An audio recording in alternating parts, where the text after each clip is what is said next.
Hey everyone, thank you so much for joining me today. My name is Laura Train Mama. Today we are having a look at this story from the Thomas the Tank Engine book club.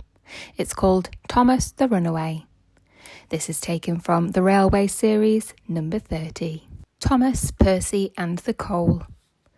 Thomas the Tank Engine's blue paint sparkled in the sunshine as he puffed happily along his branch line with Annie and Clarabelle. Blue is the only proper colour for an engine, he boasted to the other engines. Oh, I don't know. I like my brown paint, said Toby. I've always been green. I wouldn't want to be any other colour either, added Percy. Blue is the only colour for a really useful engine. Everybody knows that, spluttered Thomas.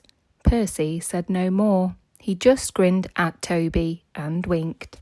Each day, Percy brings a truck full of coal from the junction for the coal merchants at Farquhar. Next morning, Thomas was resting when Percy arrived. Be careful in this siding, Percy, warned Thomas, as Percy pushed the trucks along the line beside him. These buffers aren't very safe, He got no further. As one of the coal trucks passed Thomas, the catch on its door burst open. With a rumble and a crash, an avalanche of coal poured out and piled up around Thomas's wheels. A thick cloud of coal dust arose all around him. A tissue, spluttered Thomas. Help, I'm choking, get me out. Percy looked worried. Then, as the dust settled, he looked at Thomas and began to laugh. Thomas's smart blue paint was black from smokebox to bunker. Ha ha ha ha, chuckled Percy. You don't look really useful now. You should see yourself. You look really disgraceful. I'm not disgraceful, choked Thomas furiously. You did that on purpose, Percy. Now stop your stupid giggling and get me out. But it was some time before Percy could help. The coal bunker stood behind the buffers, which Thomas had said were unsafe. It was only when the coal was shovelled into the bunker that Thomas could be moved. Poor Thomas was filthy. You're not fit to be seen, grumbled the cleaners. It took so long to clean Thomas that he wasn't ready in time for his next train. And Toby had to take Annie and Clarabelle with Henrietta. The cleaners were tired and dirty when they had finished. Thomas was grumpy in the shed that night. Toby thought it was a great joke, but Percy was annoyed with Thomas for thinking that he had made his paint black on purpose. Who'd have thought it, Percy remarked. Fancy, a really useful blue engine like Thomas becoming a disgrace to the Fat Controller's Railway. You wait, Percy, replied Thomas crossly.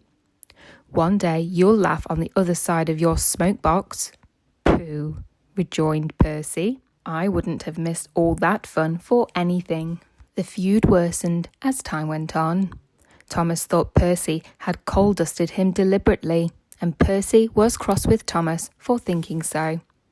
2 days later, Thomas was at the platform when Percy brought his trucks from the junction. Percy arranged them and ran into a siding for a drink before Thomas's train left. The water column stood at the end of the siding with the faulty buffers. As Percy tried to stop, he heard a cracking sound and, to his horror, found that he couldn't. The buffers didn't stop him either. Ooh, wailed Percy. Help! The buffers broke and Percy ran into the coal bunker with a thud. Coal flew everywhere, and when the dust had settled, Percy had disappeared beneath a thick black cloak. Thomas watched from the platform. As the crash died away, the signal arm dropped and Thomas moved off, laughing as he went. Percy was furious and he spent the rest of the day wondering how to pay Thomas out. The Runaway. Percy was soon mended, but one morning Thomas woke feeling ill.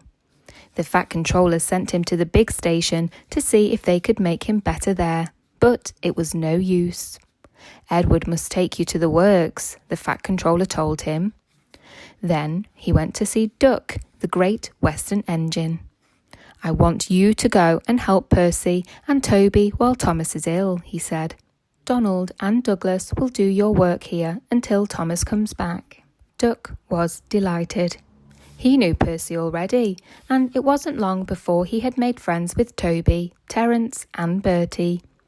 Percy, who was still cross with Thomas, was glad to have someone new to talk to. Even Annie and Clarabel were impressed. Such nice manners, they told each other. It really is a pleasure to go out with him.